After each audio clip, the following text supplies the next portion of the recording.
Hi everyone, welcome back. In this video, we're going to be using percent composition to find empirical and molecular formulas. Let's go ahead and get started with our first one. So the first question reads, the percent composition of an unknown compound is as follows, and it gives us our percentages of carbon, hydrogen, and oxygen. Then it simply asks us what is the empirical formula of the unknown compound, and it also asks if the molar mass of the unknown compound is 106.12 grams per mole, what is its molecular formula? The first thing we need to do is find its empirical formula. Now, we have been given the percentages of carbon, hydrogen, and oxygen. The easiest thing to do is just to assume that you have 100 grams of this unknown compound. That converts the percentages into grams. So instead of having 79.23% carbon, we now have 79.23 grams of carbon. Of course, we do the same thing for our hydrogen and oxygen. Once we have grams of carbon, hydrogen, and oxygen, we do a very simple conversion of grams to moles for each of these. So just to run through carbon, here again is my 79.26 grams of carbon. I use my molar mass, make sure my grams of carbon cancel, so I have moles of carbon. And I simply calculate that out, so I have 6.599 moles of carbon. You do the exact same calculation for your hydrogen and your oxygen, so you have number of moles for each of your elements. Once we have the moles for each of our elements, we are looking for the smallest number of moles. In the case of this problem, that is going to be our moles of oxygen. It has the smallest number of moles.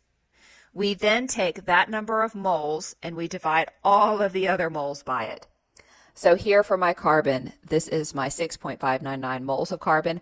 I am dividing by the moles of oxygen here, again, just because it's the smallest. Now when I do this, I get 7.013. When I do the same thing for hydrogen, again, dividing by the moles of oxygen, I get 6.010. And of course, when I divide my moles of oxygen by the moles of oxygen, I get exactly 1. Now, for empirical formulas, we are obviously looking for whole numbers.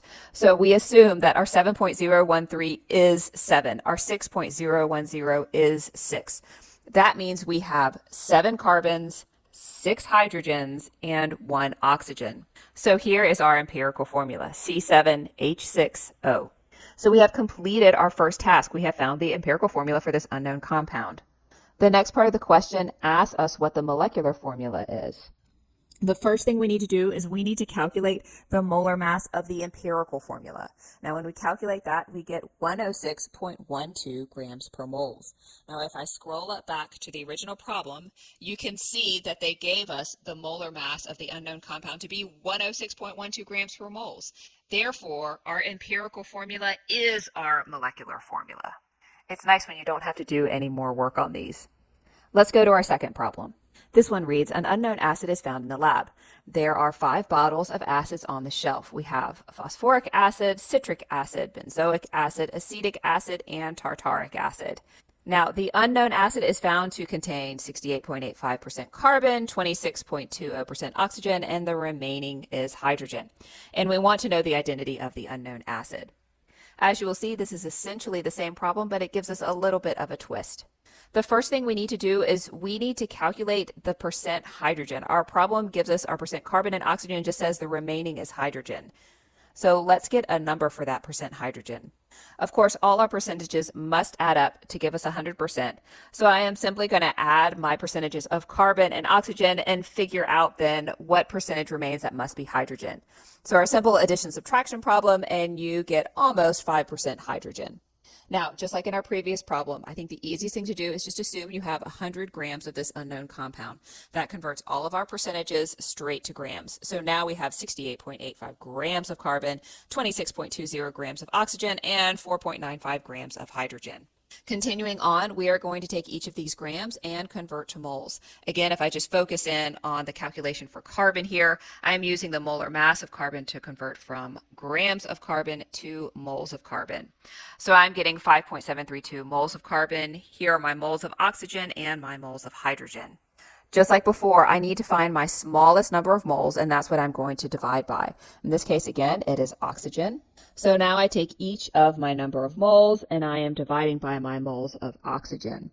Here are the numbers I get when I do those calculations. Now I'm looking for whole numbers. Well, obviously, my 1 for oxygen is exact. That's not a problem. My 2.998, that's just about 3. We'll call that 3. But I do have a problem up here with my carbon, 3.499. That's not going to round to a whole number. That actually rounds to about 3.5.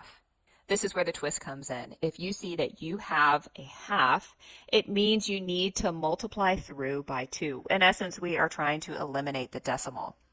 So I am going to take each of my numbers and I'm going to multiply by 2. So 3.5 times 2 is going to give me 7. Of course, 1 times 2 gives me 2, and 3 times 2 gives me 6.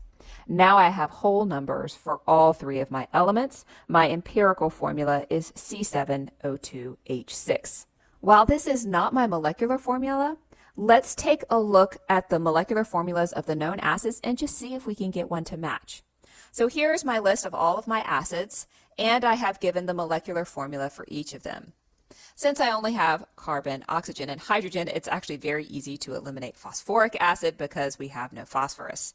And then checking my molecular formulas, I see that my empirical formula actually matches here for my benzoic acid. So I do not have to worry about calculating the molecular formula because, again, my empirical formula is my molecular formula. My unknown acid is benzoic acid. Thank you for joining me for this problem set, and I hope you found that helpful.